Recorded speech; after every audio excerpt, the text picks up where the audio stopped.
नमस्कार। बिहार कनेक्ट में आपका स्वागत है। मैं हूं Gyanendra Kumar. Thank you so और मच सर। आज हमारे साथ जुड़ी हैं शिवांगिनी सिंह, जिन्होंने 70वीं बीपीएससी परीक्षा में शानदार सफलता प्राप्त की है। शिवांगिनी का सिलेक्शन रूरल डेवलपमेंट ऑफिसर के रूप में हुआ है। शिवांगिनी, बिहार कनेक्ट की ओर से आपको इस उपलब्धि के लिए हार्दिक बधाई और शुभकामनाएं। Thank you sir. सबसे पहले तो मैं आपसे जानना चाहूंगा आपका बैकग्राउंड एजुकेशन का, आप कहाँ से आती हैं, अपने बारे में थोड़ा बताइए। सर मैं भोजपुर से हूँ, आरा से। और मैंने अपनी पूरी schooling sir DAV public school Arrah से ही की है।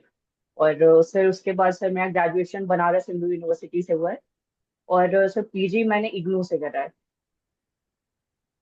ओके, और कितने अटेम्प्ट में आपका ये सफलता प्राप्त हुआ बीपीएससी में? सर ये मेरा सेकेंड अटेम्प्ट था। फर्स्ट में मैं प्रीलिम्स नहीं निकाल पाई थी। Okay, very nice. तो आपने प्रीलिम की तैयारी के लिए कैसे, आपने आपका क्या स्ट्रेटजी रहा, कैसे आपने उसकी तैयारी करी? सर प्रीलिम्स से सर सबसे बेसिकली करंट अफेयर्स बहुत इम्पोर्टेंस रखते हैं। तो और sir Bihar specific current affairs भी उतने ही इम्पोर्टेंट थे। तो सर सबसे पहले तो मैंने बिहार का भी जो जानकारी थी, बिहार की एक स्पेसिफिक बुक लेके उसको पढ़ा था। और जो बेसिकली जो हिस्ट्री ज्योग्राफी पॉलिटिक्स जो भी सारी चीजें आते हैं सर, उसको फिर मैंने अपने नोट्स से रिवाइज किया था। और जितने भी करंट अफेयर्स हैं सर, वो एडुटेरिया स्पीडी ऐसे बुक से आप रिवाइज करते हो सर, तो वो बहुत हेल्प करता है, वो आपके दिमाग में फिर बहुत लॉन्ग टर्म तक रहता है। ओके, तो पहला जो आपने पहला बार जो दिया था उसमें प्रीलिम क्वालिफाई हुआ था, नहीं हुआ था? No sir. नहीं हुआ था। तो आपने क्या ऐसा किया दूसरी बार में, आपकी क्या स्ट्रेटजी रही, क्या आपने चेंजेस करा जिससे आपको सफलता मिली दूसरी बार में? सर मैंने सबसे पहले तो अपना चेंज के पहले तो मैं बहुत होपलेस हो गई कि शायद मुझसे नहीं होगा, इसलिए। बट फिर सर मैंने करंट अफेयर्स पे और साइंस पे भी मैंने थोड़ा ध्यान दिया, करंट अफेयर्स पे मेजर ध्यान दिया सर मैंने। बिकॉज कहीं ना कहीं करंट अफेयर्स के क्वेश्चंस मेरे गलत हुए थे पहली बार में, और मेरा 3 नंबर से रह गया था। तो इस बार मैंने फिर से रिवाइज अच्छे से किया। और करंट अफेयर्स को थोड़ा ज्यादा ही मैंने मॉक वगैरह लगाया था सर, और खुद से खरीद के लेके आती थी घर पे ही, उसको टाइम लिमिट के अंदर करती थी। ओके, और मेंस की तैयारी के लिए क्या स्ट्रेटजी रहा आपका? सर मेंस के लिए तो सबसे मेजर सर आंसर राइटिंग बहुत ज्यादा इंपॉर्टेंट है, जो मेरे लिए भी बहुत हेल्प किया जिसने। क्योंकि मैंने पहला मेंस था ये मेरा, तो मैंने बहुत आंसर राइटिंग बहुत की, मैंने मॉक लिया, मॉक टेस्ट दिए थे मैंने सब। उसके वजह से ये हेल्प हुआ कि टाइम के अंदर में आपको कैसे सारे क्वेश्चंस कंप्लीट करने हैं, ये आपको पता चल जाता है। तो ये मेरा मॉक टेस्ट ने मुझे बहुत हेल्प किया था सर। और कंटिन्यूअस रिवाइज करना बहुत इंपॉर्टेंट है, क्योंकि फिर आप बहुत चीजें भूलते हो, तो आप जितनी रिवाइज करते हो ये बहुत आपको प्रोसेस रहेगा, फिर आप एग्जाम लिखोगे जब। सो ये कैसे आप रिवाइज करती थी? इसमें एआई का, जैसे चैट जीपीटी और ये सब का भी उपयोग जी करती थी? कैसे, कितना जी जी हेल्पफुल सर है ये? बिल्कुल। कितना हेल्पफुल है सर अगर? ये बिल यस सर, ये बिल्कुल हेल्पफुल है। अगर आप कोई भी जैसे कोई बड़े आप आंसर्स चाह रहे हो, बट आप वो अपने वर्ड्स में चाह रहे हो कि आपके बेसिस पे वो उसको आप कॉन्साइज करके दे किसी पॉइंट्स को, वो बहुत अच्छे से चैट जीपीटी को अगर आप यूज करते हो, बहुत अच्छे से आपको समझा सकता है वो। बहुत टफ ऐसे टॉपिक्स थे सर जो मैं नहीं इतना रिकॉल कर पाती थी, तो मैंने इसको लिखा कि मुझे बहुत कॉन्साइज करके इसको बताओ।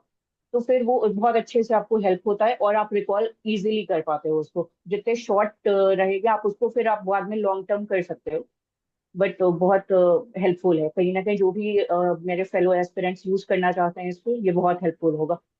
तो उसमें गलत इंफॉर्मेशन का भी चांसेस रहता है कि आपने अगर यूज किया, गलत इंफॉर्मेशन रहा तो फिर वो समस्या हो सकती है। सर सर कंप्लीटली उस पर रिलाई करना भी सही नहीं है। आप पहले अपने बेसिक बुक्स जब आप पढ़ लेते हो, तो फिर जब उससे हेल्प लेते हो, तो आपको खुद पता है कि सही क्या है और गलत क्या है। तो आप उतने ही इंफॉर्मेशन उठाओगे जितने कि आपको पता है कि ये सही है और ये मेरे को हेल्प कर रहा है आगे। तो मुझे कहीं ना कहीं चैट जीपीटी ने एक्चुअली हेल्प किया है। तो फिर इसलिए मैं इस चीज के लिए ओके हूँ। ओके, और इंटरव्यू के लिए आपने क्या क्या करा, कैसे तैयारी करा इंटरव्यू के लिए? सर तो मेरा मेंस सबसे और बड़ा। इंटरव्यू आपका पाला पाला ही था ना? जी एक जी तरीके जी। से आपने पहली बार मेंस और इंटरव्यू दिया, प्रीलिम्स 2 बार जी दिया। सर। Very nice. तो इंटरव्यू का क्या तैयारी रहा था, कैसे रहा था? सर सबसे बड़ी बात तो मैं एक इंट्रोवर्ट थी, तो मेरे लिए सबसे ज्यादा स्कैरी जो था वो यही इंटरव्यू वाला फेज था।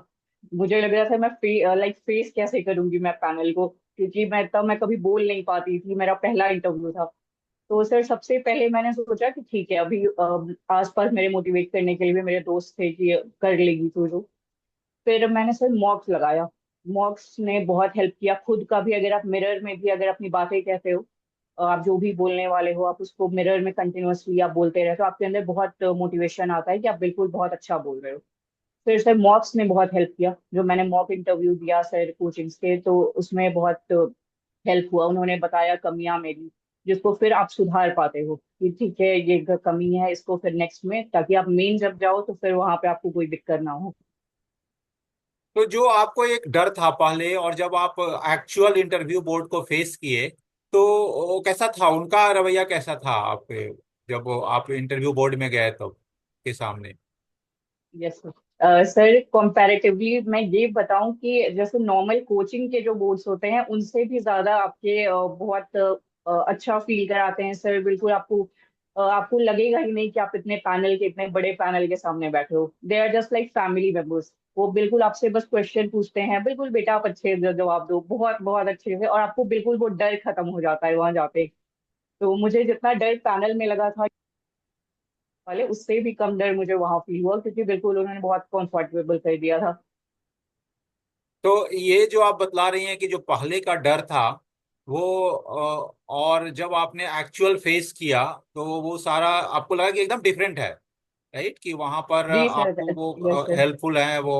सो सो बिल्कुल जो बिल्कुल सर। आपका क्या एक सुझाव रहेगा, जो इस तरीके से अभी भी अगले बार जो रहेंगे, कई लोग डरे रहेंगे कि हम कैसे फेस करेंगे, तो उनके लिए आपका क्या सुझाव रहेगा कि आपको कैसे तैयारी करनी चाहिए? सर हर एक एस्पिरेंट जो भी वहां तक पहुंचता है, सबके अंदर वो थोड़ा डर होना ही है बिल्कुल, क्योंकि आप इतने बड़े एग्जाम का प्रिपरेशन कर रहे हो तो आपके अंदर डर है तभी, क्योंकि आप पहुंचे हो अपनी मेहनत से। तो वो नॉर्मल है, बट बहुत उसको हावी नहीं होने देना है खुद पे, क्योंकि फिर वहां पे बिल्कुल नम हो जाओगे, आप बोल नहीं पाओगे। आपको बिल्कुल समझना है कि हमारे बिल्कुल सर बहुत डिग्निफाइड है, उन्होंने इतने लोगों का दिया और बहुत कंफर्टेबल आपको वो खुद कर देंगे। तो आपको बिल्कुल बस अपने पढ़ाई करनी है, आपको कि आपको क्या बोलना है, आपका तैयार रहना चाहिए सब कुछ, बाकी सब कुछ बहुत इजी लगेगा सब कुछ वहां पे।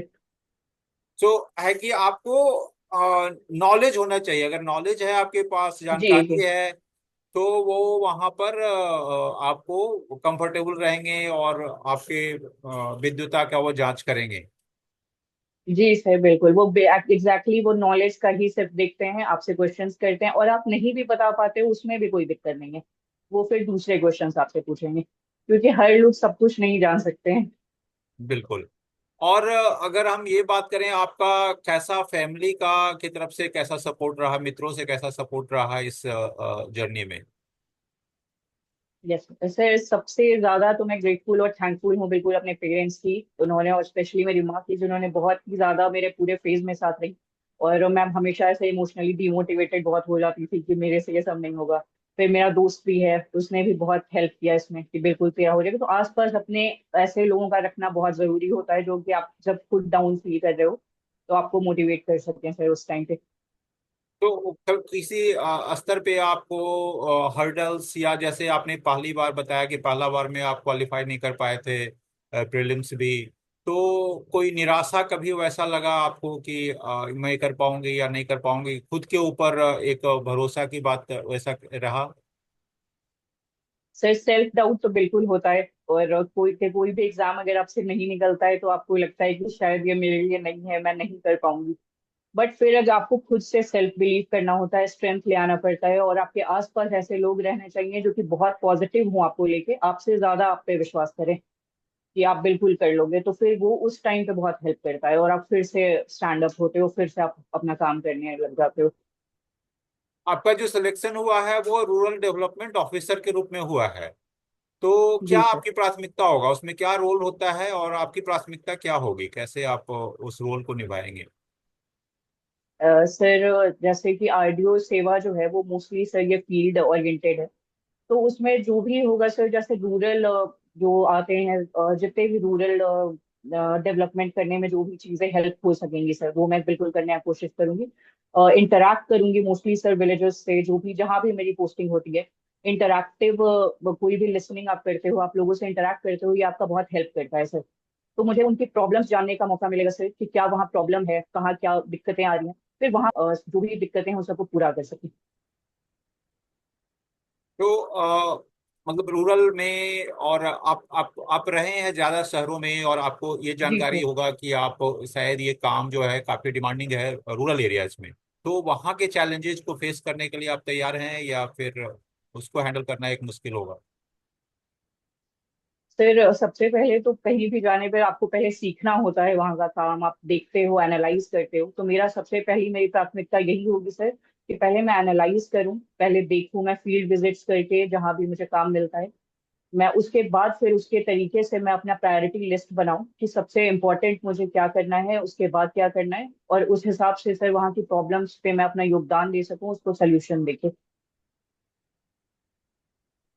चलिए, बहुत बढ़िया। शिवांगिनी, बिहार कनेक्ट से बातचीत करने और अपने अनुभव हमारे दर्शकों के साथ साझा करने के लिए आपका बहुत बहुत धन्यवाद।